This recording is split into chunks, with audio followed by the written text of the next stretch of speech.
오늘 우리에게 주시는 하나님의 말씀입니다. 하나님의 말씀은 창세기 1장 6절에서 13절의 말씀입니다. 구약성경 1면에 있습니다. 창세기 1장 6절에서 13절의 말씀입니다. 한 절씩 교독하시고 마지막 절은 함께 읽도록 하겠습니다. 하나님이 이르시되 물 가운데 궁창이 있어 물과 물로 나뉘라 하시고 하나님이 궁창을 만드사 궁창 아래의 물과 궁창 위의 물로 나누게 하시니 그대로 되니라. 하나님이 궁창을 하늘이라 부르시니라. 저녁이 되고 아침이 되니 이는 둘째 날이니라. 하나님이 이르시되 천하의 문이 한 곳으로 모이고 문이 드러나라 하시니 그대로 되니라. 하나님이 묻힐 땅이라 부르시고 모인 물을 바다라 부르시니 하나님이 보시기에 좋았더라. 하나님이 이르시되 땅마다 풀과 샘있는 채소와 각기 종류대로 씨가 된 열매 맺는 나무를 내라 하시니 그대로 되어 땅이 풀과 각기 종류대로 씨 맺는 채소와 각기 종류대로 씨가 진 열매 맺는 나무를 내니 하나님이 보시기에 좋았더라. 저녁이 되고 아침이 되니 이는 셋째 날이니라. 아멘. 감사합니다. 시간 함께 기도하겠습니다. 거룩하신 하나님 아버지, 이 시간 우리의 귀를 열어주시고 마음을 깨워 주옵소서. 사람의 말이 아니라 살아 역사하시는 하나님의 말씀이 성령의 능력으로 우리 심령 깊은 곳에 들려지게 하옵소서. 보이는 것에 묶인 눈을 거두어 주시고 창조의 질서 속에 숨겨진 하나님의 사랑과 십자가의 은혜를 깨닫는 믿음을 허락하여 주시옵소서. 말씀을 듣는 자와 전하는 자 위에 동일한 성령의 기름 부으심이 임하게 하시기를 간절히 구하오며 예수 그리스도의 이름으로 기도드리옵나이다. 아멘. 아멘.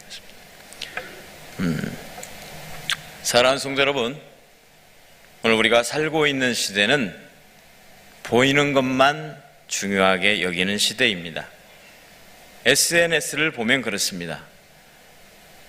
보여지지 않으면 없는 것처럼 취급받는 세상, 성과가 없다고 해서 가치가 무가치한 것처럼 생각하는 것, 또 데이터가 눈에 보이면 믿고 숫자로 증명되면 안심이 되는,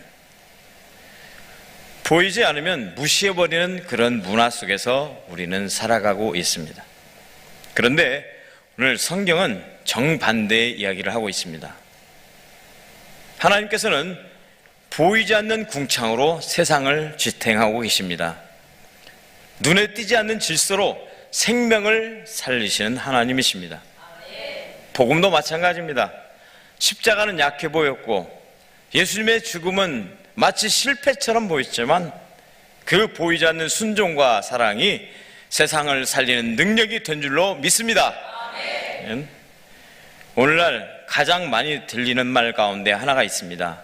경계가 무너졌다라는 말입니다. 일과 쉼의 경계가 무너져 있고 또 남성과 여성, 창조 질서의 경계가 흔들리고 옳고 그름의 기준마저 흐려지고 있습니다. 세상적인 기준에서는 자유롭게 섞여지는 것이 더 진보적이다라고 말하고 있지만, 그러나 성경은 말합니다. 하나님은 섞어서 흐리게 하지 않으시고 나누어 분명하게 하신다. 할렐루야. 아멘. 다시 말해서 저와 여러분을 혼돈 속에 두지 않으시고 진리 안에서 분명한 길을 제시하는 분이십니다. 하나님이 나누시는 것은 갈라놓기 위함이 아닌 지켜주시기 위함인 것입니다. 하나님께서 세우신 경계는 억압이 아니라 생명을 보호하고 살리기 위한 사랑의 울타리였습니다. 사랑하는 성도 여러분, 이러한 잘못된 것을 바로잡기 위해 하나님께서는 오늘 저와 여러분에게 기쁜 소식을 전해주셨습니다. 그게 바로 복음이다. 복음. 그래서 복음은 무너진 질서를 회복하는 놀라운 능력이 있다는 사실입니다. 예수 그리스도 안에서 하나님과 인간의 관계가 회복되고 깨어진 삶의 경계가 다시 세워지고 혼돈 속에 평강이 임하게 하셨습니다. 오늘 말씀에 고린도전서 14장 33절에 보면은 이런 말이 있습니다. 하나님은 무질서의 하나님이 아니시요 화평의 하나님이시라. 그는 우리를 둘로 나누사 화평케 하시다. 하나님과 멀어졌던 인간들에게 예수 그리스도가 우리의 화평이신지라. 사랑하는 여러분, 전기가 끊기면 우리는 그제서야 전기의 소중함을 알게 됩니다. 이 예배당에서 마이크 시스템이 작동하지 않으면 우리는 아마 답답하게 될 겁니다. 굉장히. 인터넷이 멈춰버리면 세상이 멈춰버린 것처럼 느낄 수도 있습니다. 평소에는 인식하지 않고 살았던 보이지 않는 시스템이 사실은 우리의 일상을 지탱하고 있다는 것입니다. 마찬가지로 신앙생활에도 오늘 우리가 보이지 않는 자녀를 향한 애타는 마음, 부모의 애타는 기도가 지금도 계속되고 있다는 것입니다. 새벽마다 아니면 밤중에 시간을 정해놓고 오늘 목사님을 통해서 주신 그 예약 가운데 끊임없이 자녀가 잘못된 길로 가기 원치 않은 그 부모의 마음, 안타까운 마음을 가지고 늘 그 자녀를 위해서 하나님 앞에 눈물로 기도할 때 그 자녀가 삐뚤어지지 않냐고 바른 길로 걸어가게 했던 것처럼 말입니다. 성도님들의 중보기도가 있습니다. 아픈 분을 위해서 중보합니다. 또한 어려움을 당한 분들을 위해서 기도합니다. 이 교회를 놓고 눈물로 기도하는 여러분들의 기도가 있기 때문에 결코 사단이 이 교회를 함부로 하지 못할 줄로 믿습니다. 반드시 하나님께서 다시 회복시키는 놀라운 은혜를 더하여 주실 줄로 믿습니다. 하나님의 말씀의 울타리는 여러분, 그 말씀의 울타리가 평소에는 잘 안 보입니다. 그 울타리가 오늘 바로 우리의 영혼을 감싸고 계신다는 거예요. 할렐루야. 믿으십니까? 여러분을 위한 누가 눈물로 기도하는 그 기도의 소리가, 여러분을 위한 사랑과 관심이 통해서 하나님은 우리의 영혼을 감싸고 계십니다. 생명싸개로 보호하고 계신다는 거예요. 그래서 복음은 이런 사실을 깨닫게 합니다. 내가 나된 것이 아무것도 아닌 것이 아니구나. 여기까지 온 것이 우연이 아니었구나. 할렐루야. 저도 마찬가지입니다. 저도 여기까지 오게 된 것이 갑작스럽게 되어진 일이 아니라는 겁니다. 누군가의 기도 위에 내가 서 있었구나. 맞습니다. 십자가는 하나님의 보이지 않는 보호막이라는 사실입니다. 우리가 죄 앞에서 무너질 때, 쓰러질 때 예수님은 우리를 위해 대신 십자가에 피 흘려 돌아가셨습니다. 그 예수님의 그 피 흘리심이 오늘 저와 여러분을 따뜻하게 품고 있다는 사실을 기억해 주시기를 바랍니다. 오늘날 많은 사람들은 끊임없이 비교를 하면서 살아가고 있습니다. 하나님이 만드신, 하나님의 손때가 묻은 이 세상에서 사람들은 정말 끊임없이 비교를 하며 살아가는데, 만나면 그렇습니다. 자네 회사는 연봉이 얼마나 되는가? 야, 왜 저 사람은 왜 저렇게 생겼지? 이렇게 사람의 생김새 가지고 판단하는 외모 지상주의.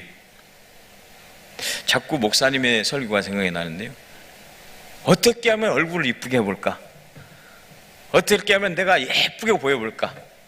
해서 얼굴을 아주 수시로 고치기도 하고 주물딱 우물딱. 하나님이 우리를 만드셨는데요, 죄송합니다, 혹시 마음에 찔리신 분 계실 수도 있겠지만, 이뻐지겠다는데 뭐 누가 뭐라고 하겠습니까? 당당하십시오. 당당하십시오. 그러나 외모 지상주의. 야, 너는 이 정도밖에 안 돼? 성과를 가지고 사람의 가치를 판단하고, 야, 남의 자식들은 다 잘만 되긴 되는데 너는 도대체 뭐 하고 다니냐? 밤이면 맨 게임만 하고 퍼자하고 도대체 앞으로 어떻게 네 인생 살아갈 것이냐고 다 좋은데요, 비교 좀 하지 말자. 내가 하는 사역이 너가 하는 사역보다 커. 내가 하는 봉사가 너가 하는 봉사보다 커. 나는 찬양하잖아? 너는 화장실 청소하지? 크고 작으면 어디가 있습니까? 하나님 앞에 쓰레기를 주우고 쓰레기를 청소하고 설거지를 해도 말입니다. 또 어떤 분은 여기서 강대상에 물을 딱 따라 올리고, 다 매한가지가 아니겠습니까? 하나님 앞에는 크고 작은 것이 없다라는 것이. 비교하지 말자는. 비교하면 얼마나 피곤한지 몰라요. 이 시대가 어떻게 보면 비교와 경쟁에 지친 세대라는 사실이에요. 야, 이번에 오신 부목사님은 지난번 목사님보다 조금 천천히 약하게 생겼지? 그렇게 생각하시는 분들 계시는 거. 웃으신 분들은 분명히 있었을 거고. 얼마나 선천하면 아스팔트에다가 얼굴을 맞대고, 죄송합니다, 제 얼굴이 이렇게 되는데 큰일 날 뻔했습니다. 제가 여러분들이 사랑해 주시고 관심 가져주셔서 만약에 폐액이라도 있으면 어때요? 이 고운 얼굴에. 저는 이런 일이 한 번도 없었는데요. 아유, 진짜 이 현장을 목격한 분이 있는데요, 정근모 집사님인데 그대로 자빠지는 걸 봤답니다.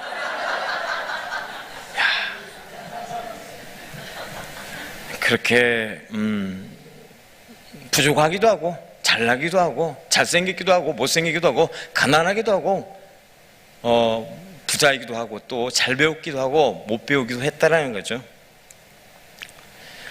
하나님께서 말씀하십니다. 각기 종류대로. 물고기가 하늘을 나르란 법이 없지 않습니까? 물고기 보고 하늘을 나르라고 하면 어떻게 할까요? 새는 바다를 헤엄치지 않아도 됩니다. 가끔 이상한 새들도 있지만은 가끔 날아가다가 물속으로 막 달리다가 물고기를 물고 가는 새들도 있습니다. 그리고 나르는 고기 봤습니까, 여러분? 날치 있잖아요. 가끔 그런 애들도 있어요.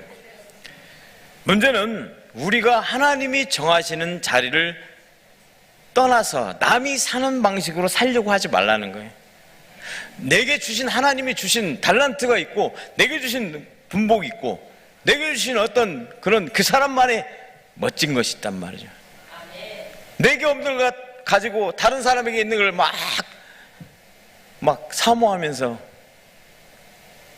그 사람이 있는 것만 탁 바라보다 보니까 나를 바라보지 못하고, 그 사람은 갈수록 사람이 정체돼 가고 퇴보하는 거예요, 인생이.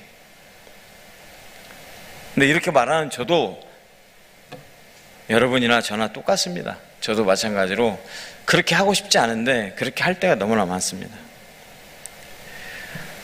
남은 남이고 나는 나다, 그렇게 한번 생각하면 사람들이 한번 따라서 해볼까요? 남은 남이고 나는 나다. 나는 나대로 하나님이 아름답게 창조하셨다. 아멘. 제가 이 핸드폰을 보면요, 가끔 제가 제가 제 자신을 남에게 비교한다든가, 왜 나는 이 정도밖에 안 되지라고 낙심이 될 때가 많아요. 그럴 때는 여기에 이렇게 써놨습니다. 최고의 것을 가진 자는 뒤를 돌아보거나 비교하지 않는다. 최고의 것을 가진 자는 뒤를 돌아보거나 비교하지 않는다. 이 말씀을 보고, 그렇구나. 하나님이 날 지으신 최고의 작품, 걸작품 아닌가. 하나님은 나만의 어떤 그런 잘난 것이 있지 않느냐. 다른 사람에게 없는 것이 내게 있다. 그러니까 자부심을 가지라는 얘기예요. 할렐루야. 남처럼 되려고 하지 마십시오. 나처럼 사시기 바랍니다. 이미 남처럼 살려고 하면 피곤한 인생이 되는 거예요. 지치고 늘 외롭고 우울하고. 사랑하는 성도 여러분, 복음은 우리에게 이렇게 말씀하십니다. 사랑하는 딸아, 사랑하는 아들아, 너는 내가 기뻐하는 귀한 존재란다. 할렐루야. 하나님 이렇게 말씀하세요. 우리 모두는 누가 증명하지 않아도 사랑받고 있다는 것입니다. 예수님이 지신 십자가는 비교의 십자가 있습니다. 비교. 사람들이 보기에는 실패자였어요. 사람들이 조롱합니다. 핍박합니다. 비난합니다. 침을 뱉습니다. 뺨을 때립니다. 누가 봐도 예수님은 성공한 그 길을 가지 않은 거예요. 실패의 십자가. 하지만 하나님이 보시기에는 가장 완전한 순종이었다는 사실을 여러분 기억하십니까? 완전한 순종.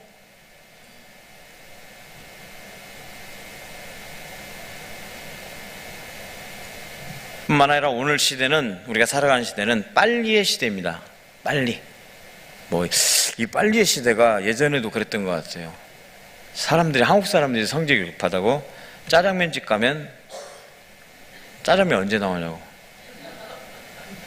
짜장면 먹으러 간 지 얼마 안 됐는데도 짜장면 언제 나오냐고. 빨리 주라고. 어떻게 성질이 급한지 빨리. 한국 사람들이 길거리 다니는 거 보면 얼마나 빠르게 다니는지 정신이 없어요. 저도 빨리 가려다가 꼬꾸러져가지고 이렇게 발이 꼬여가지고 빨리 준비 빨리. 장성화 권사님의 말이 놀래가지고 가다가 꼬꾸러져 버렸습니다. 저 약한 사람입니다. 저도 동정심을 받고 싶습니다. 목사님이 말씀하시더니 저도 동정 좀 받고 사랑 좀 받고 싶어서 그런가 봐요. 그러니까 막 저분들이 오셔서 막 이구동성으로 얼마나 아팠냐고, 큰일 날 뻔했다고. 어떤 분은 손수 응급실까지 가서 막 같이 막 따라가서 막 다 계산도 해주고 막 가서 막 마음을 막 어쩔 수 없이 그 안타까운 마음으로 저를 바라보는데, 야, 이거 자빠질만 하다, 그런 생각이 들었어요. 빨리 성공하고 싶고 빨리 결과를 보고 싶고 빨리 변화를 원합니다. 그러나 하나님은 씨앗의 방식으로 일하고 계십니다. 씨앗. 기다려야 할 거 아니에요. 농부가 경작하고 땅을 일구고 그걸 땅을 일구는 걸 기경하고 이런 것들을 해서 땅이 딱 거기다가 비료도 뿌리고 영양제도 주고 해서 그 다음에 모판을 가지고요, 모판을 이항기를 가지고 쫙 심어요. 그것도 반듯하게 일자로. 물론 흩어 뿌리는 것도 있지만 쫙 돌아가면서 일자로 쫙 줄 맞춰서 심는데, 심자마자 그 다음날 이놈의 뭐가 어떻게 된 것이 아직도 자라지 않고 있네라고 그렇게 말하는 농부가 있습니까? 때가 있다는, 때가. 성급하지 말라는 거예요. 성급하면 자빠지니까. 사람들이 볼 때 십자가가 이해가 됩니까? 예수님 앞에 예수님께서 제자들에게 얼마나 많은 했어요. 때가 되면 자가 종교 지도자들에게, 사람들에게 버림을 받고 십자가를 질 거라고 누누이 얘기합니다. 근데 제자들은 그 말이 이해가 되는지 안 되는지 전혀 상관없습니다. 십자가도 하루아침에 이해되지 않습니다. 여러분, 예수님이 십자가를 지셨다고 하는 이야기가 세상 사람들에게 무슨 의미가 있겠습니까? 오늘 저와 여러분이 신앙생활을 그동안 해오시면서 예수님 믿고 그렇게 이렇게 저렇게 해서 하나님께서 우리를 사랑해서 이렇게 했다더라, 그런 이해가 있기 때문에 십자가가 이해가 되는 거 아니에요? 십자가 하면 할렐루야 이렇게 돼요. 부활도 어때요? 믿음의 눈이 필요합니다. 부활. 예수님이 부활하셨다는 사건, 믿음의 눈. 여호수아와 갈렙이 가나안 땅을 바라보고 그 사람들도 10명의 정탐꾼처럼 놀라지 않았겠냐 이 말이에요. 안악자손, 거인 족속에 살고 힘 있는 족속들이 살아가는데 그들에게 보니까 자기들은 메뚜기 같은 인생에 너무 연약하게 보이는 거죠. 그러나 여호수아와 갈렙에게 10명이 없었던 여호수아와 갈렙에게 있었던 게 있는데 바로 믿음의 눈이었다는 거예요. 믿음의 눈. 할렐루야. 오늘도 믿음의 눈, 믿음의 귀, 믿음의 말 할 때 그 입술과 그 눈과 그 듣는 것을 통해서 하나님이 놀라운, 여러분의 인생 가운데 이 놀라운 일들을 행하실 줄로 믿습니다. 사랑하는 성도 여러분, 복음의 능력은 즉각적인 화려함이 아닙니다. 시간을 견뎌야 하는 생명력에 있습니다. 오랜 시간을, 겨우내 그 단단한 얼음을 뚫고 나오는, 여러분 파릇파릇한 새싹을 보셨습니까? 요즘은 시도 때도 없이 파릇파릇하게 나오긴 하는데 냉이국이 맛있잖아요. 냉이국이. 네. 생명력이라는 것은 얼마나 우리가 상상할 수 없습니다. 오늘 뿌린 말씀의 씨앗이 내일 바로 보이지 않아도 그 말씀을 여러분들이 믿음으로 받아들일 때 마치 콩나물, 어르신들이 아실 겁니다. 아랫목에다가 콩을 심고 거기다가 물을 주어요. 그러면 그 물이 아래로 샥 빠져버려요. 그 다음날도 줍니다. 싹 빠져버립니다. 마치 밑 빠진 물독에 물붓기식으로 합니다. 그런데 희한하게 시간이 지나면 그 콩이 발화하여서 콩나물이 키가 자라는 거예요. 그런 것처럼 지금 당장 눈에 띄지 않을지라도 여러분의 자녀가 여러분 신앙생활을 30년 하고 20년 하고 자녀들이 부모님을 따라다니고 여러분도 했지만 때가 돼야 한다. 때가. 하나님은 잘하게 하시는 분이심을 믿으시기 바랍니다. 사랑하는 성도 여러분, 결론입니다. 창조는요 십자가로 완성된 겁니다. 창세기의 창조는 요한복음에서 완성됩니다. 태초에 말씀이 계시니라. 그 말씀이 육신이 되어 우리 가운데 거하심에 하나님은 궁창만 세우신 분이 아니라 십자가를 세우신 분이라는 거예요. 창조는 사랑으로 시작되었고 구원은 희생으로 완성된 줄로 믿습니다. 보이지 않는 궁창처럼 보이지 않는 십자가의 은혜가 오늘도 우리 가운데 계속 흐르고 있음을 믿으시기 바랍니다. 아멘. 기도하겠습니다. 창조주 하나님, 오늘 말씀을 통하여 우리의 삶을 붙들고 계신 보이지 않는 은혜를 다시 보게 하시니 감사드립니다. 이 말씀이 지식으로 머무르지 않게 하시고 성령의 능력으로 우리의 삶을 변화시키는 살아있는 말씀 되게 하옵소서. 창조의 질서를 따라 감사하며 살게 하시고 십자가의 사랑을 힘입어 이 세상 속에서 복음의 증인으로 살아가게 하옵소서. 모든 영광을 주님께 올려드리며 예수 그리스도의 이름으로 기도하옵나이다. 아멘.